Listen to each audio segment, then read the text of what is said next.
What's going on YouTube? Your boy Omo Mustard is back with another video, and it's been a while since I dropped a video, but expect more content to come up on this channel. If you're new, make sure you hit that subscribe button and like the video. Let's get started and talk about Ant-Man and the Wasp: Quantumania and why I thought this movie, even though it was disappointing, had enough bright spots to keep me interested in what they're going to do moving forward in phase 5. So when I first watched the movie, I won't lie, I had a pretty shitty day, so I thought the movie was extremely disappointing at first. I did not like it at all. But then a couple of days later, I actually had a pretty good day. I got an A on my test, I was doing well in school, and some other stuff happened that I don't want to mention for obvious reasons. So me and a friend decided to go watch the movie. It was their first time seeing it and my second time watching the movie, and I ain't gonna lie, it was much better than I originally thought. Not saying it was perfect or it was even that good, but I can definitely say the second time seeing it, I noticed a lot of things that I didn't like about the first movie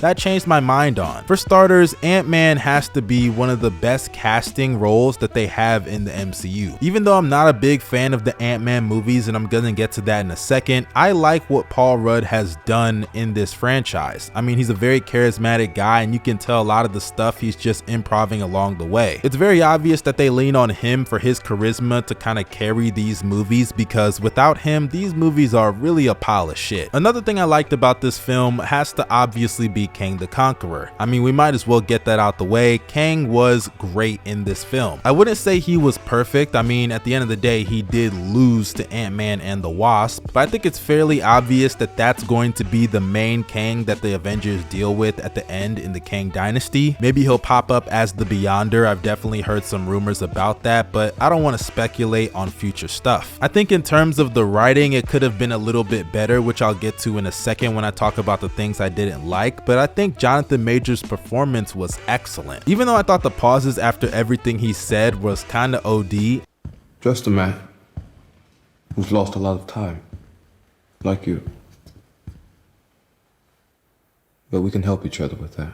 I still thought it worked for his character. I think he did a pretty good job of convincing the audience that he went through a lot of shit in the past, whether it was conquering places or being exiled by the Council of Kangs. I will take my revenge on those who banished me, and I will burn them out of time. I could really feel his emotion and anger, sadness, all of those things in all the scenes he was in, even though we never saw him actually exiled from the Council of Kangs, or we never really saw him conquer anything. Which leads me into some of the things I didn't like, because I'm not gonna lie, outside of those two things, there aren't very many things I liked about this film. While we're on the topic of Kang, let's get into the fact that we never really saw Kang conquer anything. Don't get me wrong, I really did enjoy the scene between Michelle Pfeiffer and Jonathan Majors, especially the one where she touched the ship, saw the flashbacks of him destroying civilizations, and you could feel her fear in her face. Which is not surprising, Michelle Pfeiffer is an amazing actress herself, and obviously that applies to Jonathan Majors. But outside of that scene, we don't really see Kang conquer anything, and I think that's a big issue in a lot of these Marvel movies. For example, look at Thor: Love and Thunder. They want to convince us that Gore is this menacing villain that killed a bunch of gods, but we only see him kill one god in the beginning of the movie in a form of self-defense. I understand they wanted to set up the relationship between Kang and Janet, but if they did that by at least showing us how he conquered the quantum realm, I think it would have made Kang a lot more menacing, instead of us just sitting there wondering why Janet won't tell them. Which leads into another issue I had with this film. It took them way too long to get to the point of Kang. And I'm not talking about the time he was off screen before he was introduced to the audience, I'm talking about the stalling of telling us who this conqueror is. In the beginning, we have Janet saying, I don't want to talk about the quantum realm, which obviously she's alluding to Kang. The reason we know this is because we watched the trailers. Then later on, when they're sucked into the quantum realm and Janet is panicking, saying that they need to get out of there immediately, she still won't tell them, as if their lives aren't already in danger. I would think you want to tell them about the fact that there is a menacing conqueror on the loose in a realm that you guys are in, and the only reason he's conquered that place is because you helped helped him. Then there's a scene where Scott and Cassie meet up with the civilians of the quantum realm, and then the lady says, oh, he's gonna want to meet you, and they say who, and she says the Conqueror. If I was Ant-Man, I would have been like, who the hell is this Conqueror? Can you tell me at least his name? But nope, we have to still wait because the plot needs to introduce Kang in the flashback with Janet. I mean, it just felt like they were prolonging it, and it got kind of annoying when I was watching the film. Another issue I have with this film is that Kathryn Newton did not deliver as Cassie Lang. I'm not gonna say she's a bad actress, I've barely seen her in other stuff. I know she was in Detective Pikachu, but I just felt like in the scenes with Scott, she didn't have any chemistry, and because his charisma was so high in a lot of other scenes, I actually thought she was pulling him down in the scenes together. Hopefully she grows into the role a lot better. A lot of Marvel actors, they just kind of need time to develop in their character roles. Scarlett Johansson is a perfect example of that. I'm not a big fan of Black Widow, but it's very clear that she got a lot better from the beginning when she was introduced in Iron Man 2 compared to her time later on in the MCU. And by the way, I know a lot of people aren't happy with the whole situation of Cassie being recast, but me personally, I don't even hate it that much. I just think if you're going to recast, the performance has to be top notch, because I think the scene where Ant-Man met up with Cassie in Endgame was very good, and you could feel the chemistry between those two, even though this was the first time they met up with each other because of the time jump. And by the way, MODOK was very disappointing.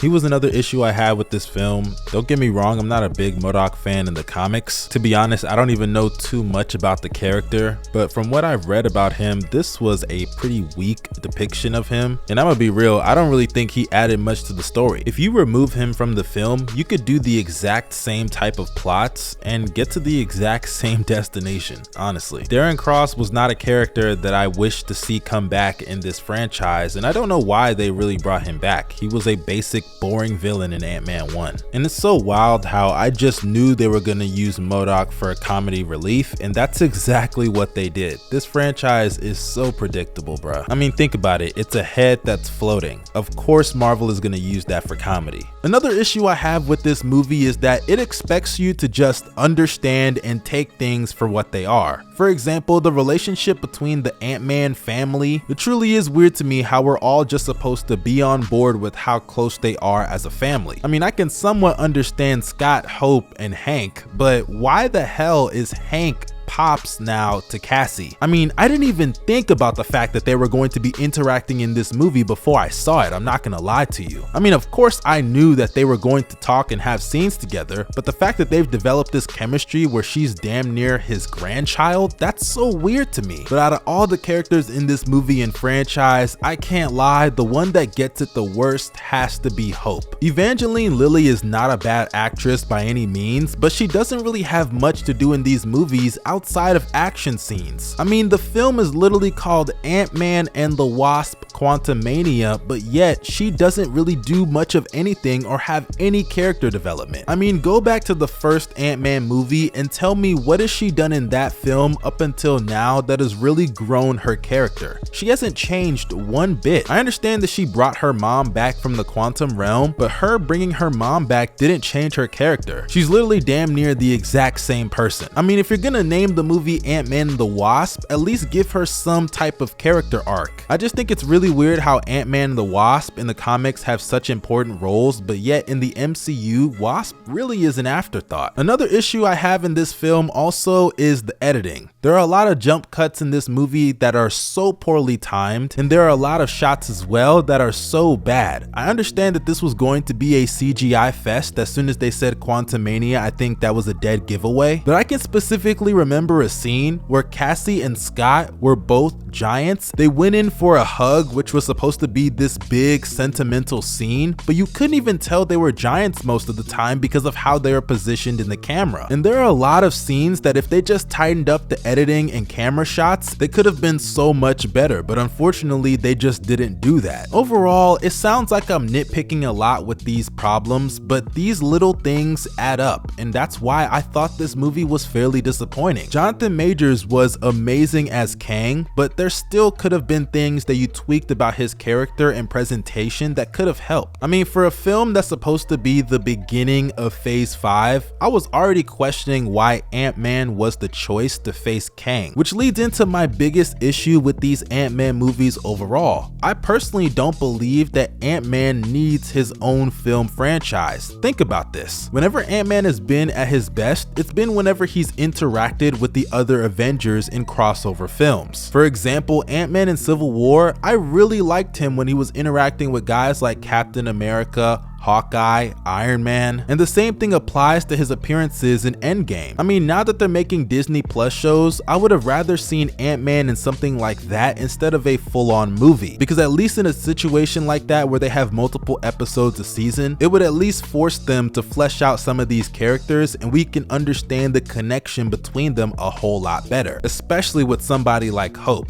I just feel like her character is just completely in the mud in this franchise. But overall, I don't think the film is horrible.